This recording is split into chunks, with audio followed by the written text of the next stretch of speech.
Recuerda que puedes escuchar este audio horas antes de su estreno y sin publicidad suscribiéndote en cesarvidal.tv.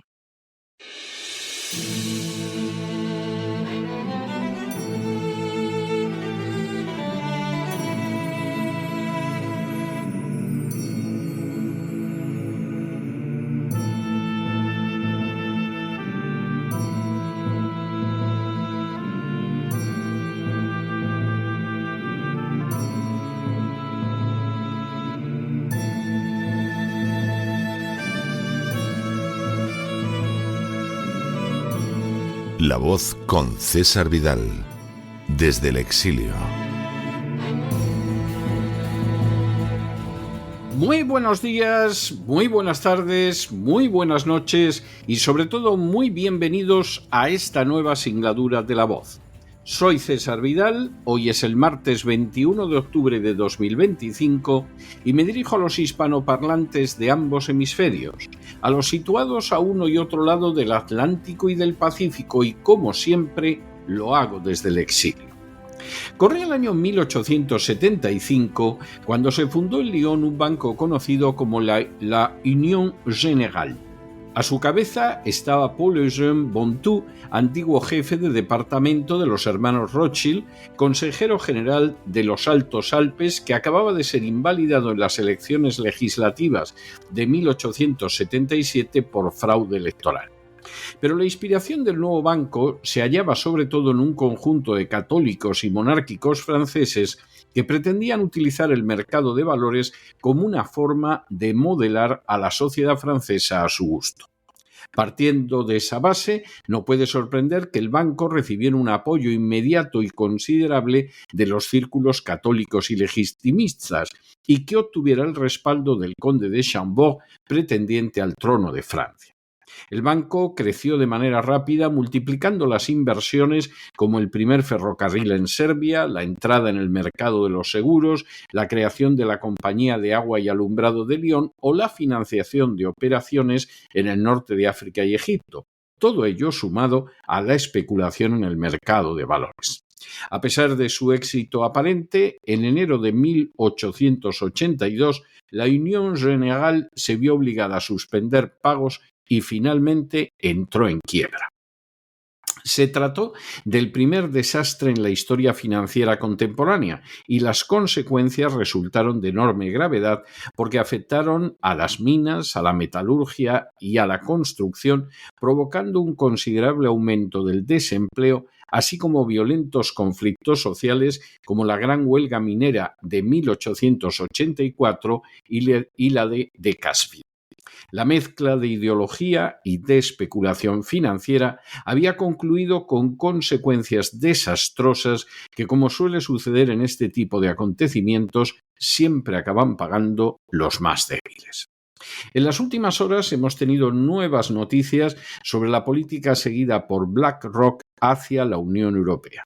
Sin ánimo de ser exhaustivos, los hechos son los siguientes. Primero, Philip Hildebrand, vicepresidente de BlackRock desde 2012, está de visita en Madrid para hablar con grandes inversores y compañías de las que es accionista de referencia. Segundo, Philip Hildebrand, antes de convertirse en vicepresidente de BlackRock, fue presidente del Banco Nacional Suizo, gobernador del Fondo Monetario Internacional, director del Banco de Pagos Internacionales y miembro de la Junta de Estabilidad Financiera. Tercero, desde su época de estudiante, Hildebrand ha estado unido al Foro de Davos, una de las instituciones clave en la agenda globalista. Cuarto, cuando en 2003 se unió al Banco Nacional Suizo, fue definido como el realizador de políticas más joven del mundo. Quinto, desde el año 2008, Hildebrand ha sido miembro del Grupo de los 30, otro de los organismos especialmente relevantes en la manera en que se lleva a cabo la agenda globalista. Sexto, entre 2009 y 2011, Hildebrand ocasionó al Banco Nacional Suizo pérdidas por valor de más de 38.000 millones de francos suizos.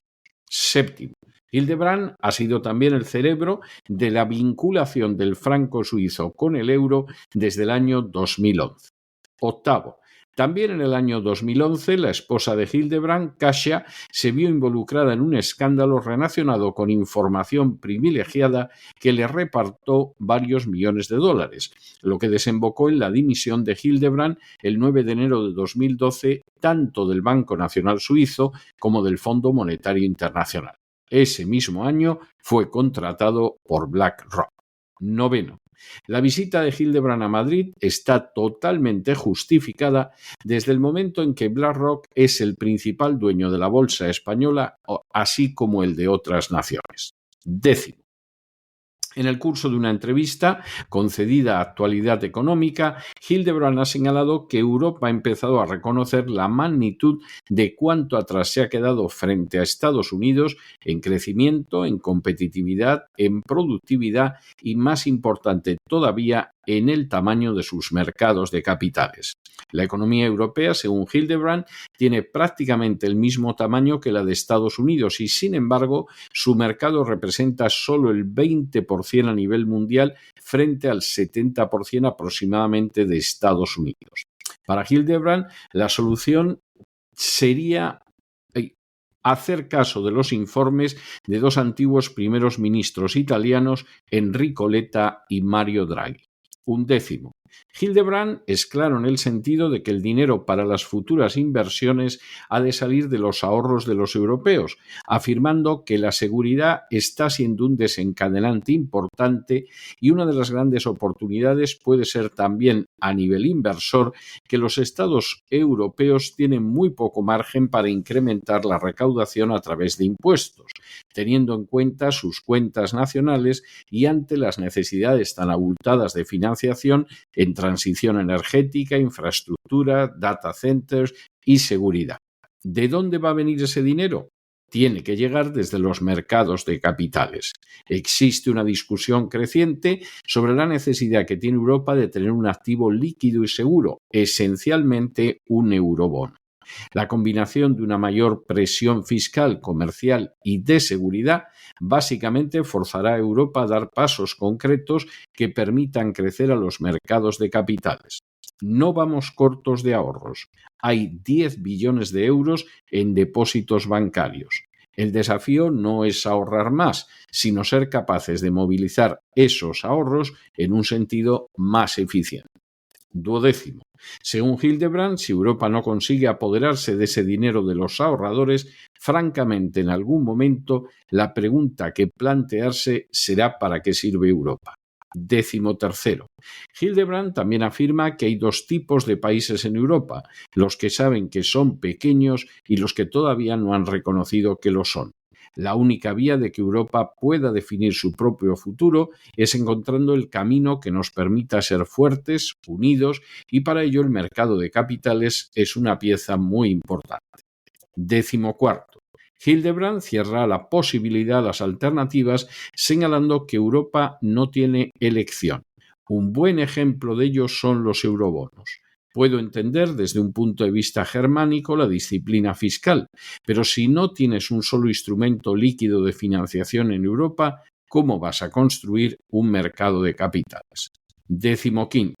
Hildebrand se siente optimista sobre la posibilidad de crear eurobonos gracias al establecimiento de necesidades militares y así afirma que si algo me hace ser optimista ahora mismo es la necesidad que tiene Europa de financiar su defensa.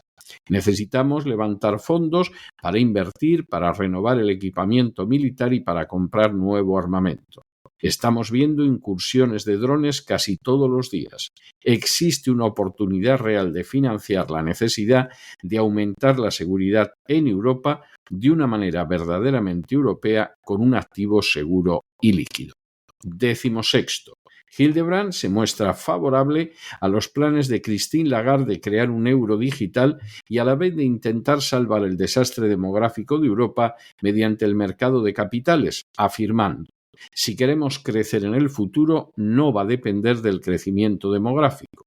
España tiene una población muy envejecida, al igual que Europa. ¿De dónde vendrá el crecimiento entonces? Si no vamos a tener los flujos de inmigración necesarios, la única vía para crecer es la innovación, la productividad, y esto proviene básicamente de la tecnología. Si queremos crecer e innovar en Europa, debemos empezar a pensar cómo tener mercados más profundos. 17.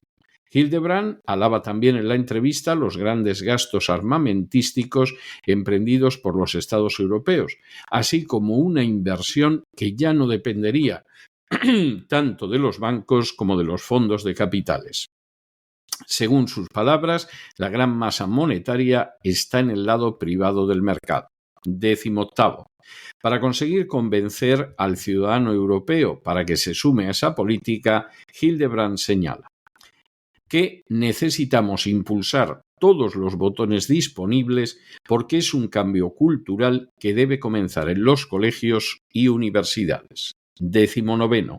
Hildebrand no duda en señalar que el sistema de pensiones europeo no va a sobrevivir y que el dinero de los ahorradores debe ir, por lo tanto, al mercado financiero porque la gente va a vivir mucho más y con la situación actual de déficit fiscal el Estado no va a ser capaz de financiar a todas esas personas de cara a su jubilación. 20.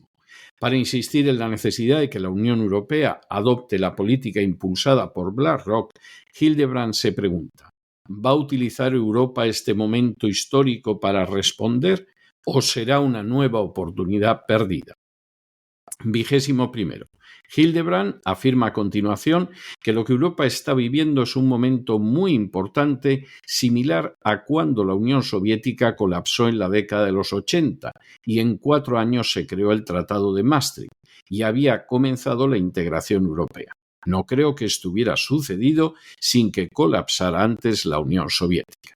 Y 22, ante la pregunta de si necesitamos un colapso, Hildebrand respondió: estamos en un momento parecido de la historia. Ahora lo que espero es que tengamos la voluntad de cambiar. Entre los pilares de la agenda globalista cuenta con un papel muy destacado la acción de los fondos de inversión que están reconfigurando la economía mundial. Vinculados a entidades globalistas como el Foro de Davos, su finalidad no es impulsar una economía real sustentada en la producción, sino otorgar un protagonismo increíble a una economía financiera que en buena medida es ficticia, que aniquila la economía real en áreas como la agricultura, la ganadería y la pesca, y que pretende no solo acabar con la soberanía de los estados, sino también reducir a una situación de sumisión a las poblaciones del globo.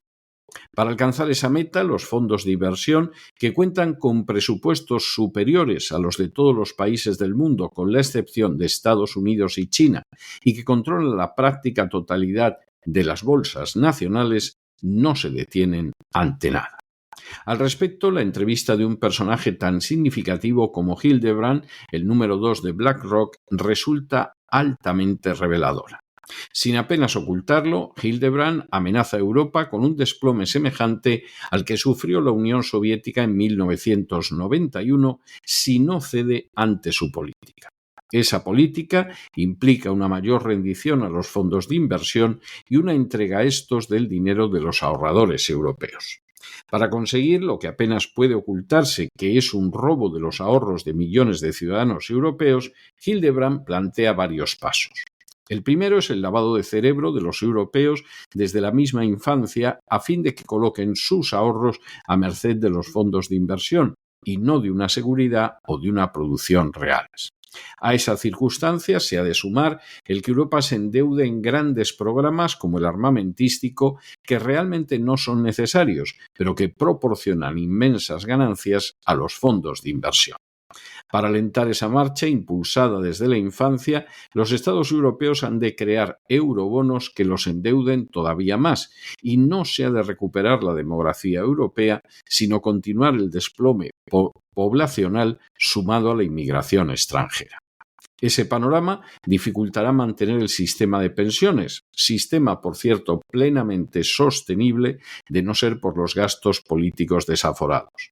De tal manera que los ciudadanos se vean forzados a entregar su dinero a los fondos de inversión en búsqueda de una mayor seguridad para la vejez. Finalmente, a fin de que los ciudadanos europeos no puedan defenderse de ese expolio perpetrado por los propios estados a impulsos de los amos de la agenda globalista, se introducirá un euro digital que impida las transacciones y el ahorro en efectivo. Los ciudadanos habrán quedado entonces confinados en una prisión económica en la que no podrán evitar el robo de sus ahorros ni de su futuro por parte de los fondos de inversión, instrumento esencial para crear una sociedad nueva totalmente sometida a la agenda globalista y desprovista de la menor realidad democrática. Fondos de inversión como BlackRock resultan al respecto instrumentos esenciales para alcanzar metas tan siniestras. El panorama es sin duda pavoroso en la medida en que los grandes partidos europeos están totalmente sometidos a la agenda globalista y a este tipo de movimientos. Pero lo es también porque nada de esto garantiza un futuro de sosiego bajo una dictadura de los fondos de inversión al servicio de la agenda globalista. Todo lo contrario. La posibilidad de provocar una guerra mundial en suelo europeo constituye una realidad ante la que no se pueden cerrar los ojos, y el colapso de un sistema económico basado no en la creación real de riqueza, sino en la mera especulación, es totalmente posible. Y es que la dictadura globalista no abriga la menor esperanza de tranquilidad y sosiego para la población mundial, sino la horrorosa perspectiva de una tiranía global que incluya los peores aspectos del capitalismo y del socialismo y ninguna de sus ventajas, reducida al capricho de élites extraordinariamente codiciosas determinadas a utilizar la mentira y la muerte como armas privilegiadas en su ansia de ser como dioses. Todo ello para que al final, como sucedió con la Unión Générale, el tinglado se venga abajo y las consecuencias las paguen, como siempre, los más débiles. Pero no se dejen llevar por el desánimo o la frustración, y es que a pesar de que los poderosos muchas veces parecen gigantes, es solo porque se les contempla de rodillas, y ya va siendo hora de ponerse en pie. Mientras tanto, en el tiempo que han necesitado ustedes para escuchar este editorial, la deuda pública española ha aumentado en cerca de 7 millones de euros, y no para que la nación sea libre, independiente y soberana, sino para que se vea uncida de manera más servil y lacayuna a la agenda globalista. Muy buenos días, muy buenas tardes, muy buenas noches. Les ha hablado César Vidal desde el exilio. Que Dios los bendiga.